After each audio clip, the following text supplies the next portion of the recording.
It's Laura Eubanks of Design for Serenity, and Team DFS and I are in Del Mar today. Check this out. Have you ever seen a more prolific tapestry?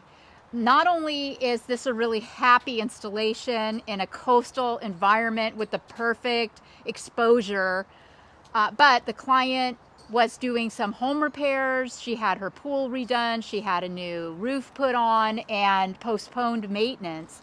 This is 3 years old. When I installed this, it was, these were just a little baby tapestry. And to talk about run amok, this is the definition of run amok. So what we're going to do is we're going to show you step by step how to tackle this. Because where do you even start, right? You're probably looking at this going, well, some of you are looking at it going, it's perfect, don't touch it. And you're not wrong, but it's about the client's comfort level and so on. So it is way too much. So what we're going to do, and my recommendation, if you have a similar situation, is identify what you absolutely do want to see gone. We're going to make some very judicious edits. Will we be putting some of the things that we take out back? Possibly.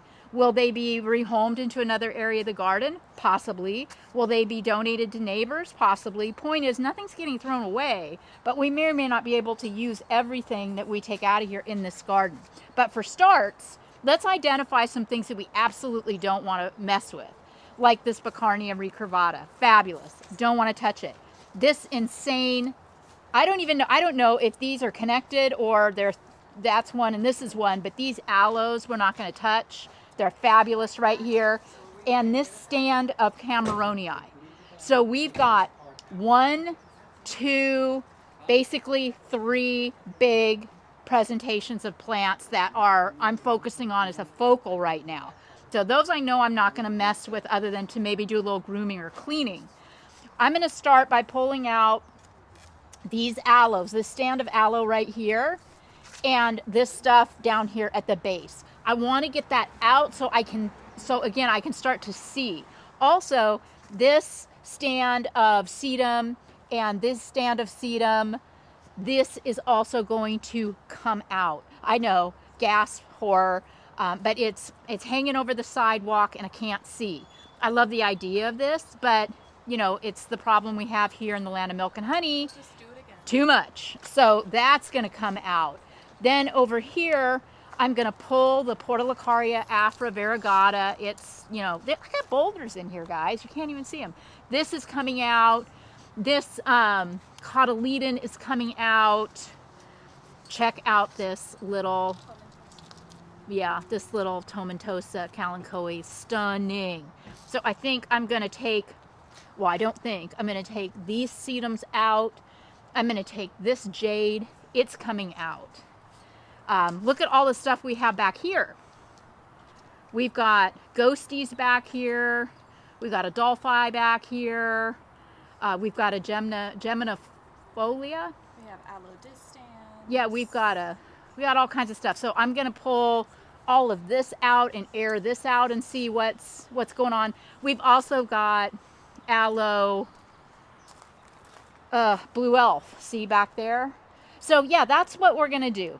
These giant stands of crassula, this guy, the ungies, we're gonna leave those for now and just tackle some of the smaller understory stuff and see what we're left with.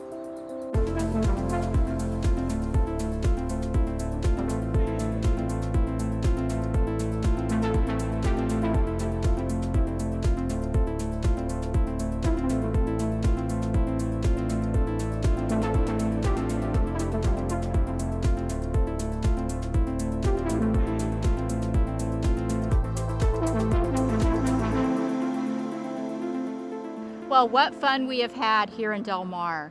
The renovation and maintenance of the tapestry is complete. And I'm going to have to stop calling it a tapestry, aren't I? It's now a specimen garden, right? I mean, it's a completely different flavor. After we thinned, laced, I use the term bonsai loosely, edited, moved a lot of things out. Wow. I mean, just What a celebration of texture, color. We finished the work, then came in and did the fun stuff. We put down fresh burgundy 3/8 lava. We freshened up pebbles, and this is the creva that I've been talking about, the real fine white granite, crushed granite. That was original to the installation, and I really like it. And once the installation was opened up, you could see and appreciate it. So we've still maintained the three-dimensional concept in this garden. We have our, we have our height. We still have our elevations and mounds, and when you're right up on top of it, you can really get a sense of that. So, yeah, this is just really, really extraordinary and very, very, very rewarding work that we have done here, and I'm super happy with it. Our client has promised us that she will have us out once a year from here on out and not let it go for 3 years so that we can maintain this exquisite beauty. And when we do come back next year, I'm sure it will morph and change a little bit at that time too. And that's the beauty of this, guys. It doesn't have to stay the same. You can always change, you can always adapt, you can always morph. But remember, don't fight against nature, go with it. This has been Laura Eubanks in Del Mar. Peace out. Catch you next time. Thanks for watching.